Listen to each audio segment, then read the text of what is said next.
Hi guys, today I'm with Ant and Richard and we're filming the Horbury West Curve in Wakefield in West Yorkshire.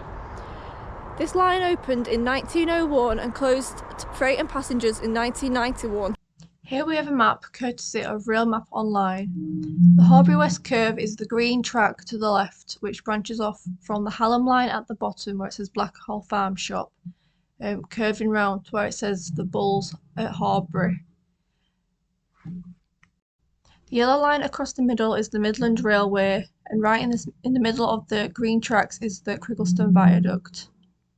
And if we flip onto side-by-side maps, you can see how the railway used to look and how the railway currently looks, how the landscapes have changed.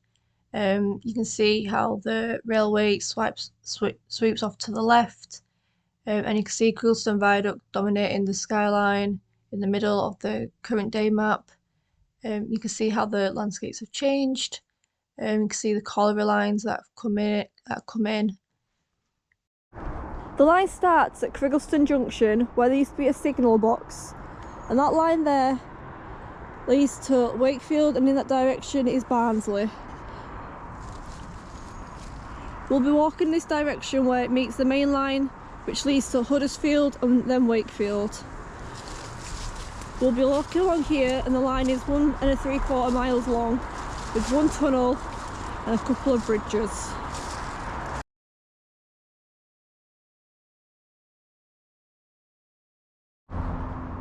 So the embankment is quite high.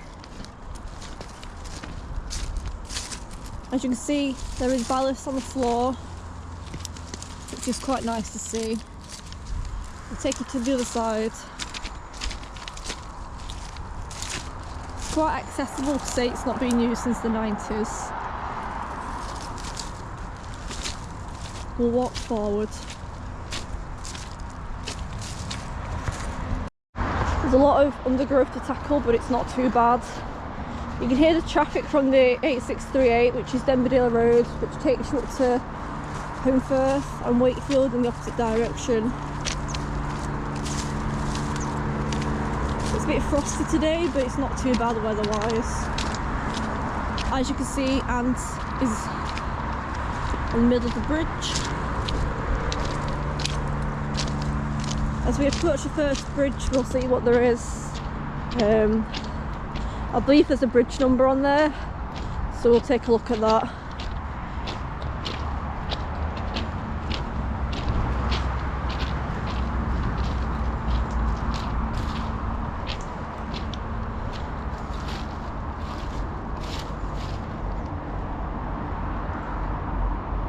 So this is the first bridge after Criggleston Junction.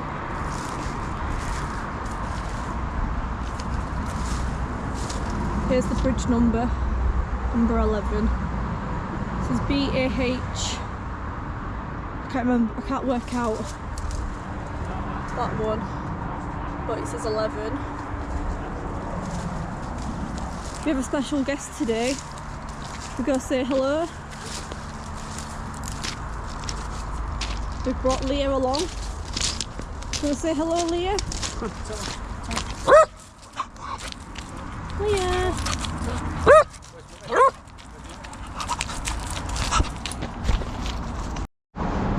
So, like I said, this line opened in 1902 with freight services commencing on the 2nd of March and passenger services commencing on the 1st of July.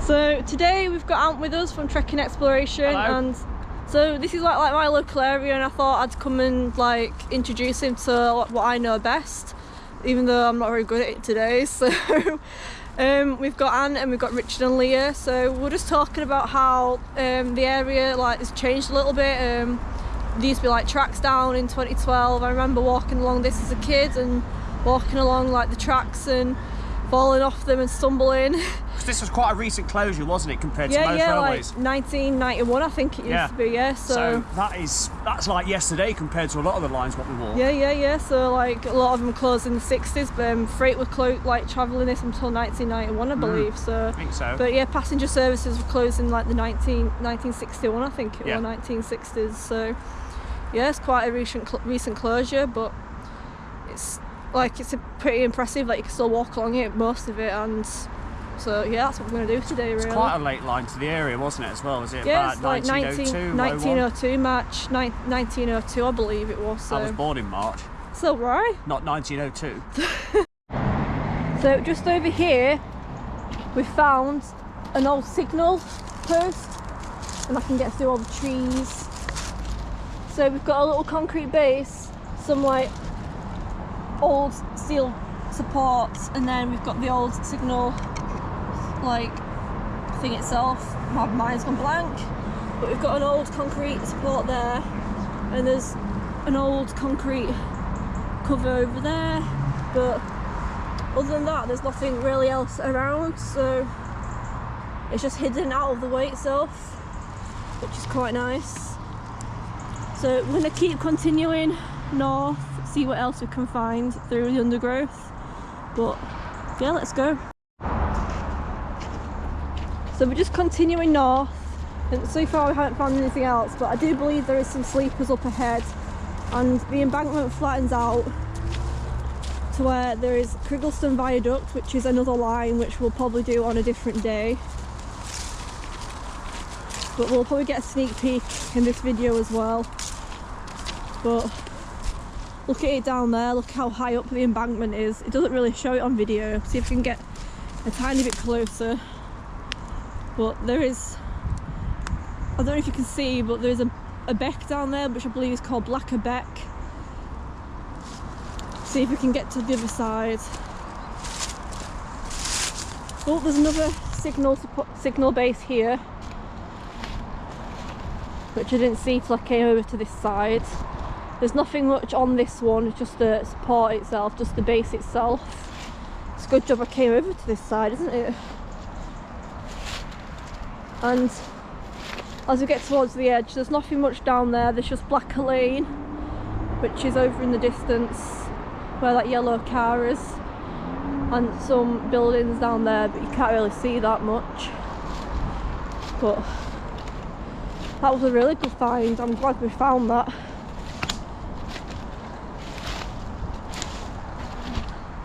Back on this way.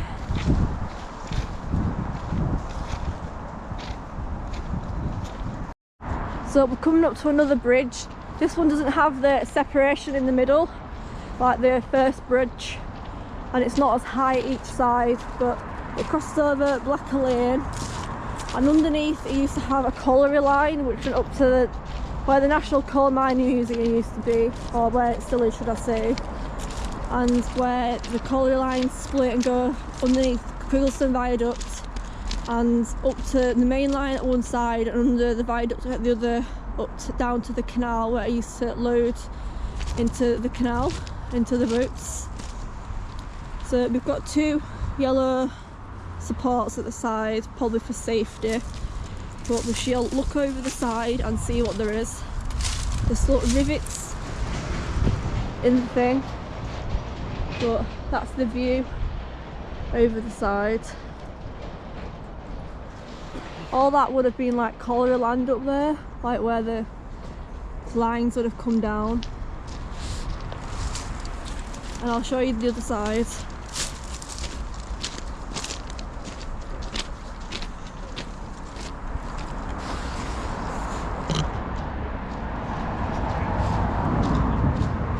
So I don't know if you can see, but the line, the colliery would have come through here.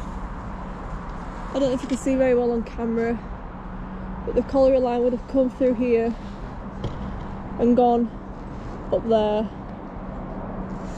I'll see if I can find an old map and put that in for you. There's some old pictures. I'll see if I can get a better view through here when Ant's finished filming. He's just slipped. I've got that on video. Yep.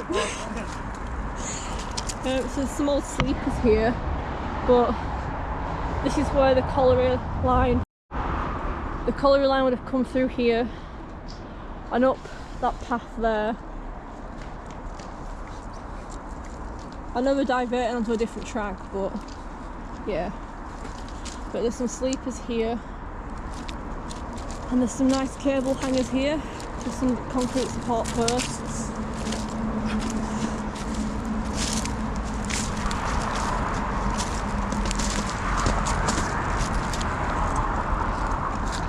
if I can get down without doing an ant.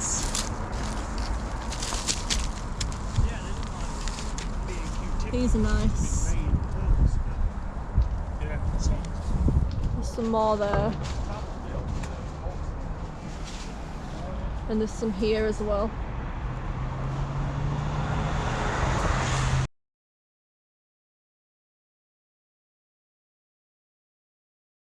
So as I'm looking at this bridge, I can't see any bridge number. Oh yeah, there is, I've just found it now. It's BAH1/9 and I'll just show you that now.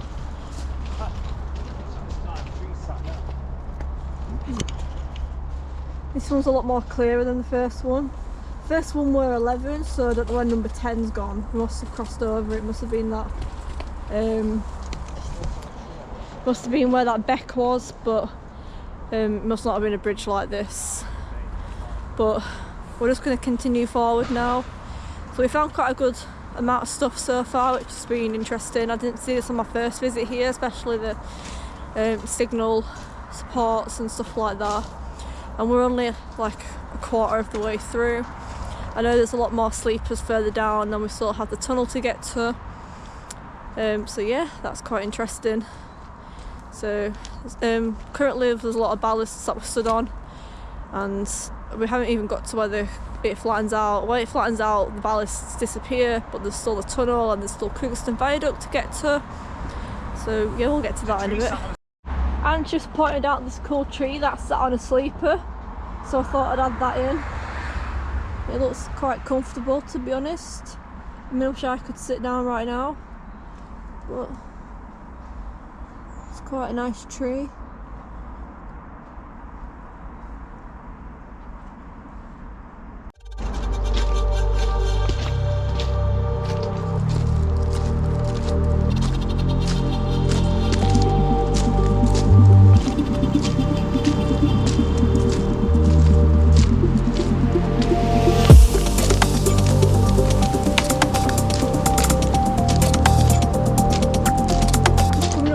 Bridge now. This is just a smaller bridge. It looks like farm access. Richard's climbing up the side. I wonder if there's a bridge number on this. It looks like it's been graffitied over. Like I said, it's been graffitied over. You could just make it out a little bit. BAH18, covered with bright blue graffiti. A lot of infill, but looks like just farm access. It's quite noisy. We're quite close to a lot of roads today, but it gets quieter later on. There's like a coping stone. I think that's what you call them down there at the bottom. It's been infill for quite a long time with the looks of it. I'll just show you the other side.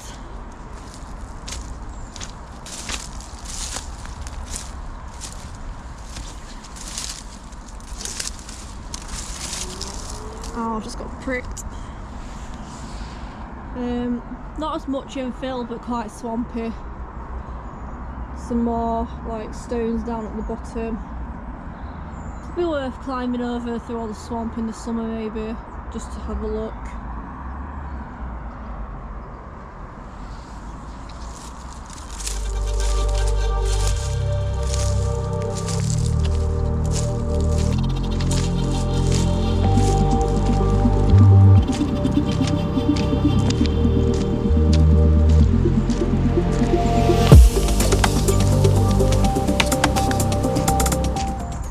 So the track bed sort of entered a cutting now.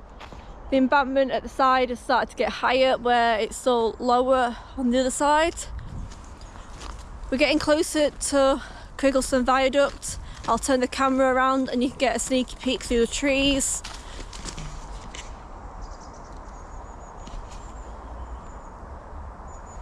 I don't know if you can see it, but it's just there. We're hoping that we can get a bit closer to it today, but we're going to try and get some filming done for another day on the Craigleston line, because it'll be too long a video to do today. Someone's come to say hello, and she goes again. very excitable. Just keeping my eye out for anything at the sides. There seems to be a wooden post there. Let's see if we can get a bit closer to that.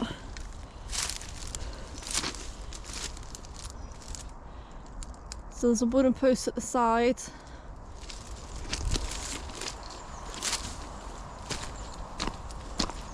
Here she comes again. Oh, she stopped.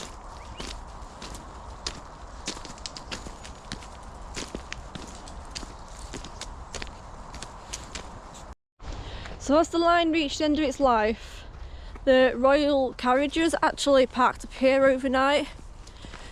We're not sure why. I think they were just for storage before they went on the way, which is quite a nice little story. They only stayed here for one night, but they were quite the buzz about it. Locals came out to come and see it, so that's quite a nice little story to hear about for Wakefield. As we walk towards the tunnel just now, the land at the side is getting flatter, the embankments are getting lower, so I'll turn the camera around so you can see that. You can also see Criggleston Viaduct just there, looking impressive. As you can see, the embankments are a lot lower, and in front we have a tunnel. I'm pretty sure it's unnamed, and it's only 40 yards long, so it's not very long at all.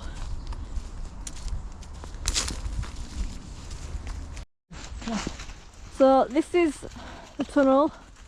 Like I said, I'm pretty sure it doesn't have a name. We couldn't find anything online. There's some really cool graffiti. It's 40 yards long, and we're going to go up there and take a look from above. I'm really terrible with climbing up hills. I don't have a very good balance, so if I slip, you all shall be my witnesses. In fact, I'm not going to film me falling up a hill. So here we are on top of the tunnel. That's the track bed down there. As you can see, no ballasts at the moment. I'll show you the tunnel portal, and then afterwards we'll go in the tunnel. I just thought we'd go on top of the tunnel for now. So that's the tunnel portal. It's blue brick lined. Leah don't care about heights. Me personally, I'm bricking it because I hate heights. I'll show you it from over here.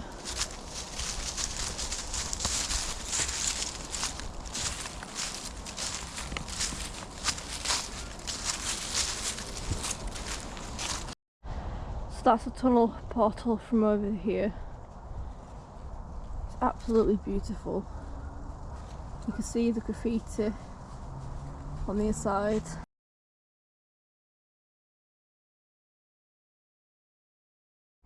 So there's some pretty cool graffiti inside the tunnel. We've got a haunted house, which I wish I could take home with me. There's still some ballasts left. There's some cool pictures online, which I'll find, of the trap being lifted inside the tunnel. So I'll add them as well and give credit to the people, obviously. Some stuff's been dumped. I don't know if that's to do with anything. I think it's just been dumped here. Some more building work stuff that's been dumped. I'm not sure if the track was the line was 2 tracks wide. I mean, in some places it looks like it's wide enough for 2, but I'm not too sure, so we'll find that out and I'll add it afterwards. But there's some pretty cool graffiti. I mean, that's pretty cool. I'm a big fan of pumpkins and spooky stuff. Some mushrooms as well.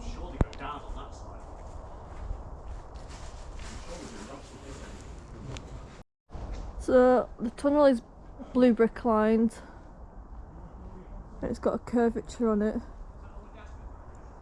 Richard and Anna pointed out that the bricks here curve a certain way.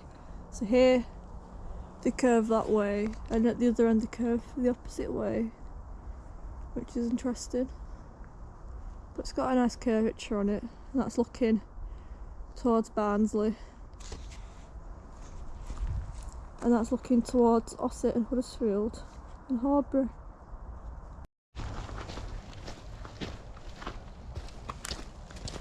So here the embankments are high, whereas near Criggleston Junction the embankments, we were stood on an embankment, but then here the embankments are higher than us. We're in a cut-in now. We're back on ballast, as you can see.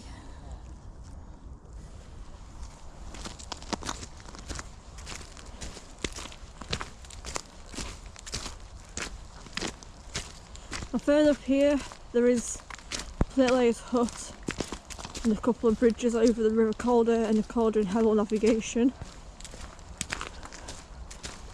and some quite nice bridges.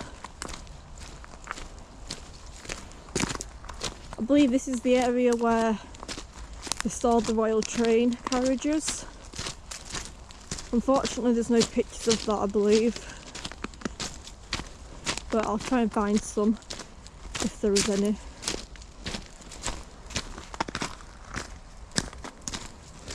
It's quite nice down here. It's a lot more peaceful now we're away from the roads.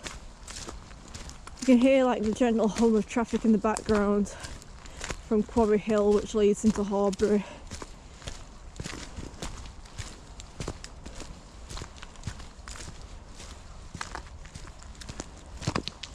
But sometimes you get deer down here, rabbits.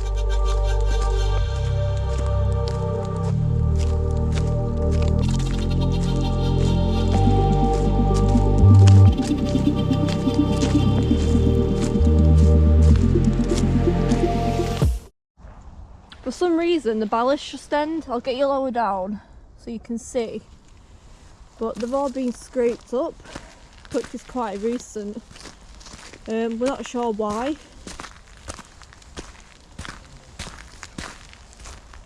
This wasn't like this when I came down a couple of years ago, so I don't know if someone's been down stealing them, or but it's quite a bizarre place to steal them from if they have been stealing ballast.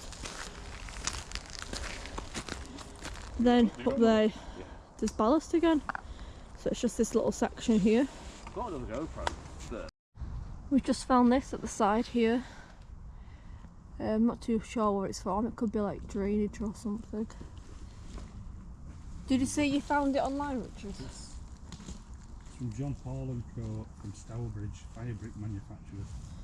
So it's like a fire brick manufacturers. You can just work out the name there.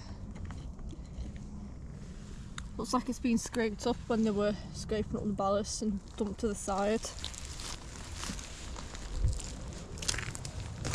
There used to be drainage channels along the side here, like drainage pits. It looks like they've gone now, unless they're further up here.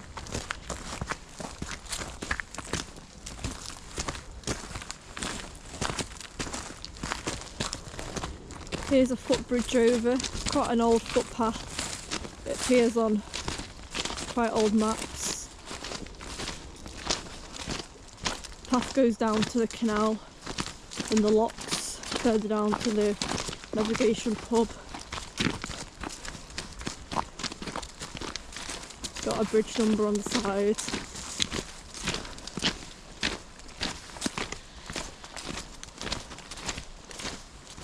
I believe it says number 6. So let's go take a look at this bridge number. For one, there's some nice additional cable hangers. So there's a white number 6 here, and the bridge is steel on top with brick supports.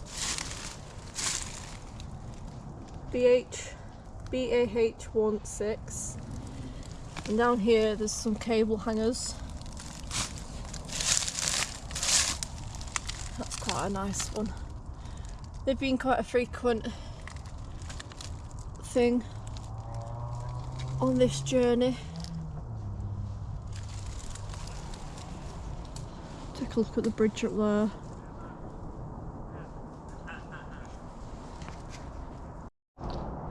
here we've got a little hut. I believe it's a plate lace hut. There's nothing really much to it. We'll take a quick look inside. There's just more graffiti.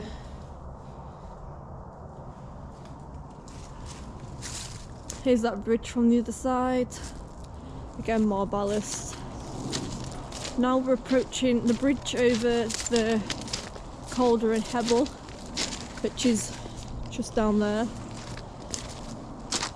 This is my favourite bridge that we've got on this line. I think it's absolutely spectacular. Made of steel.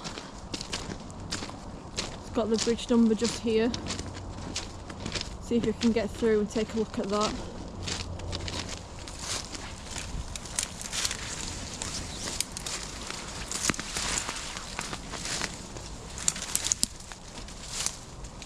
There we go.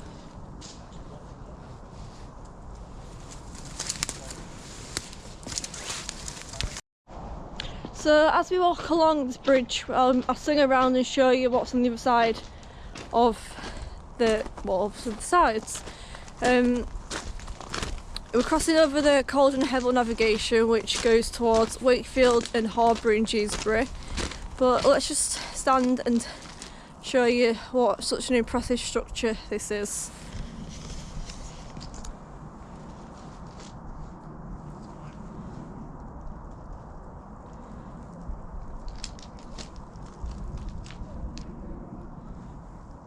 Simply beautiful. And it's getting towards dusk now. So that way is towards Horbury Bridge and Dewsbury. And just look at those flooded fields over here. We'll get through the trees. And that way is towards Wakefield. But look at all those flooded fields that we've had since all the recent rains.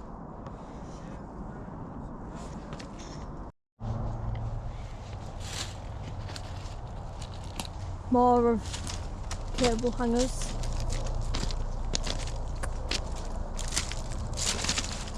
Oh, I'm falling over.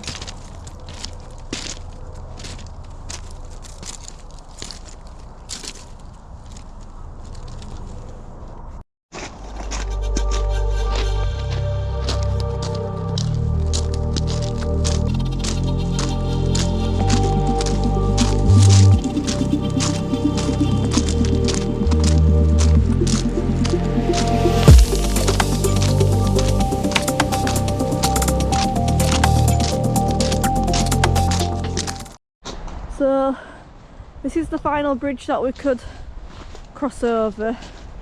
This is the River Calder. Now it floods these fields a lot, it gets really high. I can't see any bridge number on this one.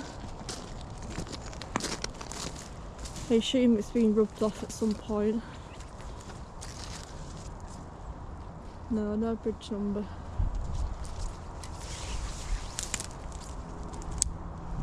A lot more overgrown at the side, but still accessible in the middle. Not as impressive as the last bridge.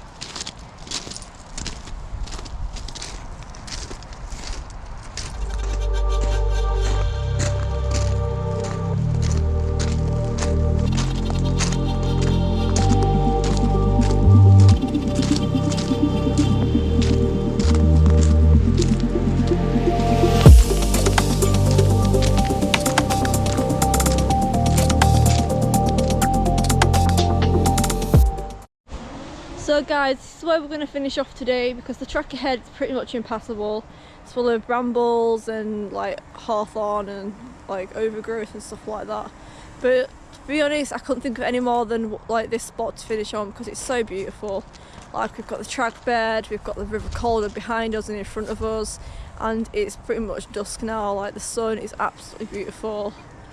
So like we're just going to show you what's on the bridge, and then we're going to finish off with some beautiful drone footage of the track ahead. So I hope you've enjoyed this explore with me and Richard and Leah. We're going to say goodbye in a bit. and let you see the drone footage.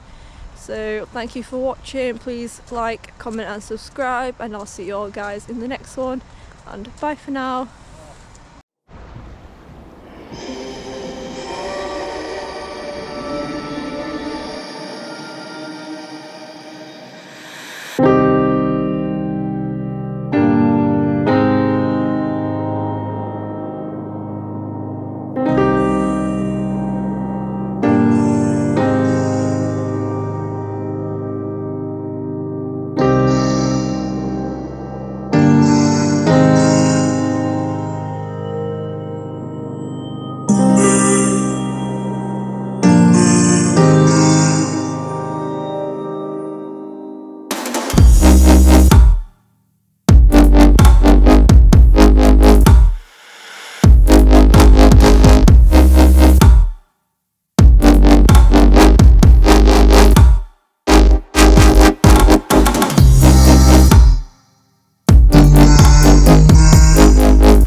Hi guys, today we're in West Yorkshire, we're in Wakefield, and we're doing the Horbury West Curve, which you can see behind me. This line opened in 1901 and it closed in the 1990s, I believe in 1991, to freight and passengers. Now I'll show